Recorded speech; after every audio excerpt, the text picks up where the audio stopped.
Hello people of the internet, today we're here to ask the question, Khora. Yeah! What is it good for? Indeed, what is the Warframe Khora good for? To answer this, we will take a look at its abilities inside the simulacrum before taking it out into the live environment to see them in action. After that we will look into how to obtain Khora, so let's get to it. Khora has a unique passive ability in which it has a ferocious Kavat named Vanara fighting by Khora's side, which also grants a 15% speed boost. If Vanara is defeated in combat, it will self-resurrect after 45 seconds and rejoin Khora. This Kavat is kind of like Khora's exalted weapon. You can bring another pet along at the same time, and while this Kavat can use the same mods as your usual pets, it will not block those mods from being used on, say, another Kavat or Kubro.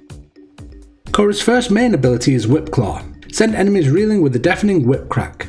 As the tooltip states, this ability simply cracks a whip at the enemies. At the end of the crack it will cause a small explosion for some AoE damage. The damage of this ability will scale from power strength, combo count and your regular melee weapon mods, so bear that in mind and perhaps try to ensure your regular melee weapon is modded for the content you are doing. Khora's second ability is Ensnare. Bind a helpless target in living metal, entangling others who stray too close. Whip Claw will refresh the trap, allowing it to capture more enemies. This ability is great for grouping a bunch of enemies together and burning them down with either Khora's whip or your main weapons.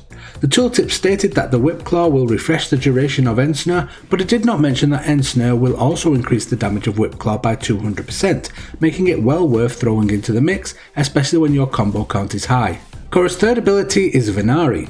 Command Vanara to focus on a target. Hold to cycle between attack, protect and heal postures. If Vanara is killed, use this ability to revive her instantly. As we saw earlier, Vanara is a Kavat that accompanies Khora as a passive ability. This ability, when unlocked, will allow you to summon it instantly if defeated, rather than waiting the 45 seconds that was stated in the passive tooltip. It also allows you to focus Vanara on a single target if you wish. Holding down this ability will allow you to cycle through its possible commands. As such, you can command Vanara to heal a particular teammate if they drop below 90% health, or guard them if they seem to be taking a lot of damage from specific enemies. Having Vanara in these stances without choosing an ally will allow her to heal and guard the entire team freely at her discretion. As I am solo in the simulacrum right now, I can only show us focusing on enemies, so as you can see, when I choose a target to attack using this ability, a kind of claw/icon is displayed above the enemy's head, and Vanara will continue to attack that target until it dies or is told otherwise. Khora's fourth ability is Strangled On. Weave a dome of living chain that ensnares and strangles an enemy within, and any foolish enough to approach. Foes outside the trap will try to hasten their comrades' deaths by shooting them. Crack Whip Claw on the dome to further damage any trapped enemies. As you may have gathered from the tooltip, this is a very decent defense ability due to the fact that the Strangled Dome not only ensnares the enemies caught in it, but it also encourages any other enemies outside of the dome to shoot at those enemies rather than your team or the objective you may be defending. Add to that, you can deal additional damage with your Whip Claw and you have a very strong and satisfying ability. So now that we have seen what Khora can do, let's take it out into the live environment to see it in action. As you may have expected, Khora is a very good frame to use in a defense mission. The Strangled Dome will look after the objective, allowing you to run around causing maximum damage and also supporting your team with some healing and guarding thanks to Vanara.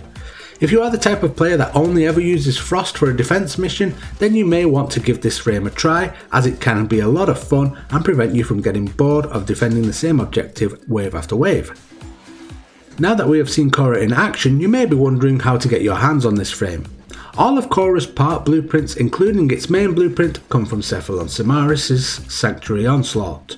They drop from the standard Sanctuary Onslaught, so there is no need to head into the Elite Sanctuary Onslaught if you are only here to farm this frame. I do recommend using a high DPS frame such as Saren to farm this game mode, as it makes it so much easier.